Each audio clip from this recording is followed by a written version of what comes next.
नमस्कार।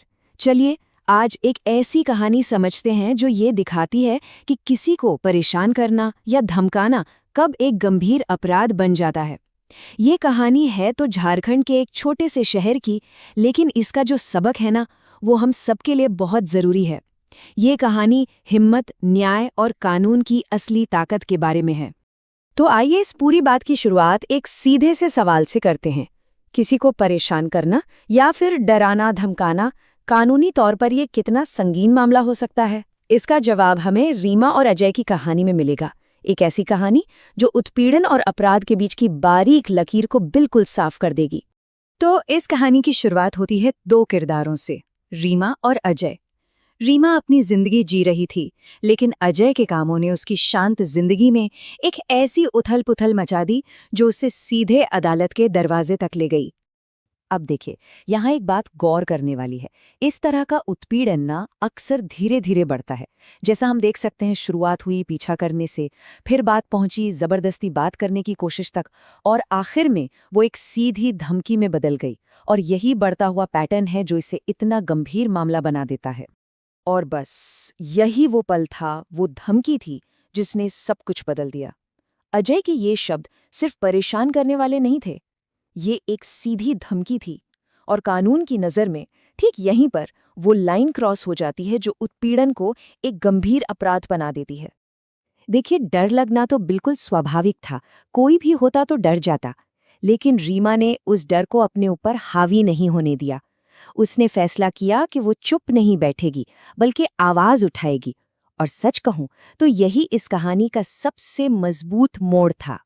तो सवाल ये है कि रीमा ने किया क्या? उसने जो कदम उठाए वो बहुत सिस्टमैटिक और जरूरी थे। सबसे पहले उसने अपने परिवार को बताया, उनका साथ लिया। फिर वो सब मिलकर पुलिस स्टेशन गए और एक फॉर्मल कंप्लेंट दर्ज करवाई। यही वो पहला सही कदम था, जिसके बाद पुलिस ने भी फौरन एक्शन लिया और अजय को गिरफ्तार कर लिया। अब गिरफ्तारी तो हो गई, लेकिन कहानी यहाँ खत्म नहीं होती। अगला पड़ाव था अदालत। अब ये पूरा मामला सबूतों, गवाहों और कानूनी दलीलों के मैदान में पहुंच चुका था। तो अदालत में क्या हुआ? वहां सिर्फ ये साबित नहीं हुआ कि अजय ने रीमा को डराया या धमकाया, सबूतों से ये भी साफ हो गया कि उसने रीमा को मानसिक तौर पर कितना परेशान किया था। और ये एक बहुत ही जरूरी पॉइंट है, क्योंकि हमारा कानून सिर्फ शारीरिक सुरक्षा को ही नहीं, बल्कि मानसिक सुरक्षा को भी उतनी ही गंभीरता से लेता है, खासकर जब बात किसी महिला के सम्मान की हो। तो सारे सबूतों और गवाहों को देखने के बाद अदालत ने अपना फैसला सुनाया, और वो फैसला बिल्कुल साफ और सीधा था। अजय दोषी है। तो दोषी पाए जाने पर सजा क्या होती है? देखिए, कानून में इस तरह के जुर्म के लिए 2 से 3 साल तक की जेल का प्रावधान है, और साथ में जुर्माना भी लगाया जा सकता है। ये सजा सिर्फ अजय को दंड देने के लिए नहीं है, बल्कि पूरे समाज को एक साफ संदेश देने के लिए है कि ऐसा बर्ताव बिल्कुल बर्दाश्त नहीं किया जाएगा। ठीक है, तो इस पूरे फैसले का कानूनी आधार क्या था? मतलब कौन सा कानून यहाँ लागू हुआ? इसे समझने के लिए हमें भारतीय न्याय संहिता यानी बीएनएस की एक बहुत ही महत्वपूर्ण धारा को समझना होगा, और वो है धारा 84। तो ये धारा 84 आखिर कहती क्या है?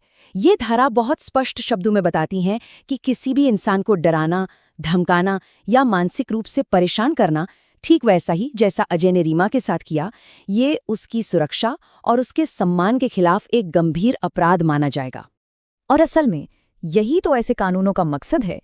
ये सिर्फ किताबों में लिखे नियम नहीं हैं, बल्कि ये हर नागरिक को ये भरोसा दिलाने का एक तरीका है कि उनकी सुरक्षा और उनके सम्मान की रक्षा के लिए एक मजबूत कानूनी ढांचा मौजूद है। लेकिन देखिए, इस फैसले का असर सिर्फ अजय पर नहीं हुआ। इसका असली और बड़ा असर तो उन आम लोगों पर हुआ जो अदालत में मौजूद थे। उनके लिए ये सिर्फ एक केस नहीं रहा, बल्कि एक बड़ी सीख बन गया। और ये बात लोगों की प्रतिक्रिया से साफ जाहिर थी।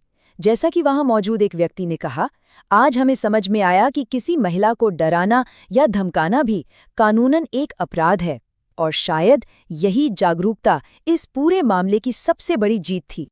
तो आखिर में ये कहानी हमें एक बहुत ज़रूरी सवाल पर लाकर खड़ा कर देती है। कानून का पालन करना सिर्फ सज़ा के डर से नहीं होना चाहिए, बल्कि एक दूसरे की सुरक्षा और सम्मान की भावना से भी जुड़ा होना चाहिए। सोचने वाली बात यह है कि एक सुरक्षित समाज बनाने में हम सबकी क्या भूमिका है।